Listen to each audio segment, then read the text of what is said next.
हजारों बेटे विजय पाटिल और उनकी पत्नी सीमा पाटिल दोनों ही सरकारी नौकरी से सेवानिवृत्त हैं।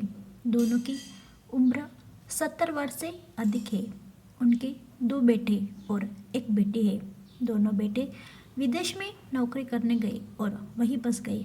वैसे भी जिसे एक बार विदेश में रहने की आदत हो जाए वह फिर भारत लौटना नहीं चाहता। उन्होंने कई बार माता पिता को अपने साथ ले जाने की कोशिश की, पर दोनों ने अपना पुश्तैनी घर और अपना देश छोड़ने से साफ मना कर दिया। बेटों ने यहाँ तक कहा कि यह घर चाचा जी को दे देंगे, बेचेंगे नहीं, जबकि उन्हीं के एक पाटीलदार ने घर की अच्छी कीमत भी लगा दी। पर इन दोनों ने किसी की बात नहीं मानी। खर्चे की उन्हें कोई परेशानी नहीं थी। हाँ, उनका घर गांव से थोड़ा अलग था और 5 कमरों के बड़े घर में वे दोनों ही रहते थे। बेटी भी अपने पति के साथ फ्रांस में रहती थी, पर सभी बच्चे बीच बीच में मिलने आते रहते थे और पूरा ध्यान रखते थे। विजय पाटिल कभी कभी बेटों के साथ विदेश चले भी जाते थे, पर सीमा को ठंड में बहुत तकलीफ होती थी। लंदन और ऑस्ट्रेलिया की ठंड वह बिल्कुल बर्दाश्त नहीं कर पाती थी।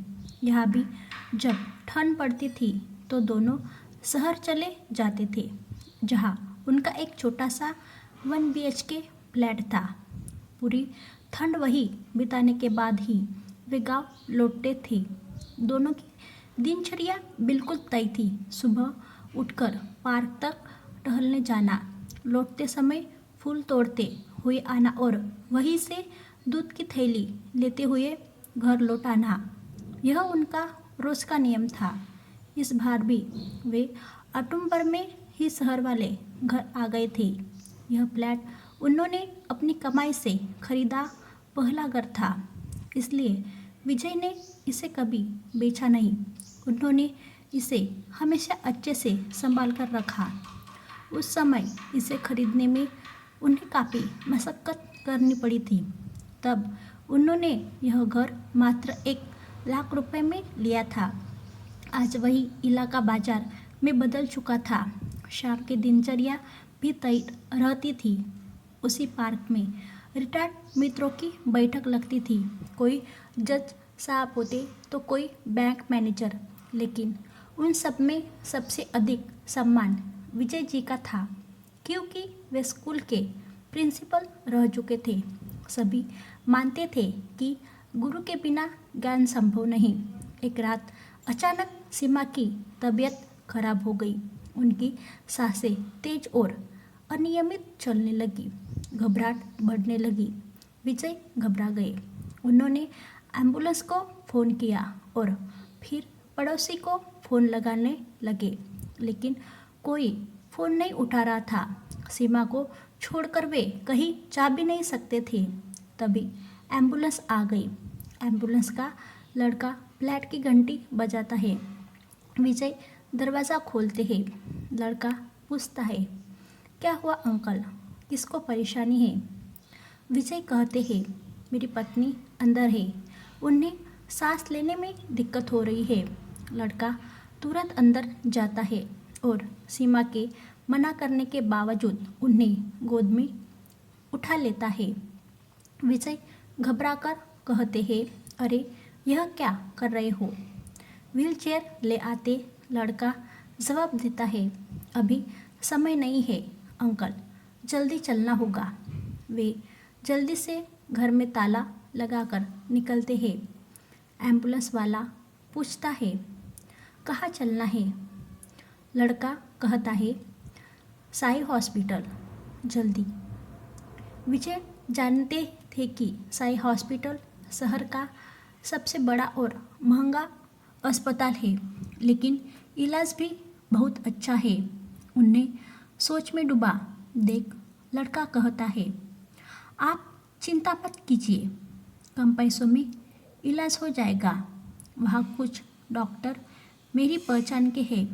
इतनी तकलीफ में भी सीमा उस लड़के को देखती है और सोचती है कि इसे इतनी चिंता क्यों हो रही है। विजय कहते हैं, बेटा, पैसों की चिंता नहीं है, बस यह ठीक हो जाए। लड़का बोलता है, सर, साई में हार्ट के एक नए डॉक्टर आए हैं, लंदन से पढ़कर आए हैं, बहुत अच्छे इंसान हैं। अगर वे मिल गए तो मैडम बिल्कुल ठीक हो जाएंगी। मैडम शब्द सुनकर सीमा चौंक जाती है। स्कूल के बच्चे उन्हें इसी नाम से बुलाते थे। वे एक सख्त शिक्षिका थी और बच्चों की पढ़ाई को लेकर बहुत गंभीर रहती थी। वे लड़कों को पहचानने की कोशिश करती है, लेकिन अब तक हजारों बच्चे पढ़ा चुकी थी। एम्बुलेंस अस्पताल पहुंचती है। लड़का फुर्ती से स्ट्रेचर निकालता है और सीमा को इमरजेंसी वार्ड में ले जाता है। डॉक्टर भूपेश कहाँ है? ये उनके पेशेंट है, जल्दी बुलाओ। सब उसे एम्बुलेंस बॉय जानते थे, इसलिए उसकी बात मान ली गई और डॉक्टर को तुरंत बुलाया गया। डॉक्टर भूपेश आते ही कहते हैं, ये मेरी पेशेंट नहीं है। किसने कहा? लड़का आगे आकर कहता है, सर, मैंने झूठ बोला, ये मेरी टीचर है, बचपन में पढ़ाया था इन्होंने। मैंने सोचा आपके अलावा और कोई इन्हें नहीं बचा पाएगा। डॉक्टर गुस्से में उसे डांटते हैं।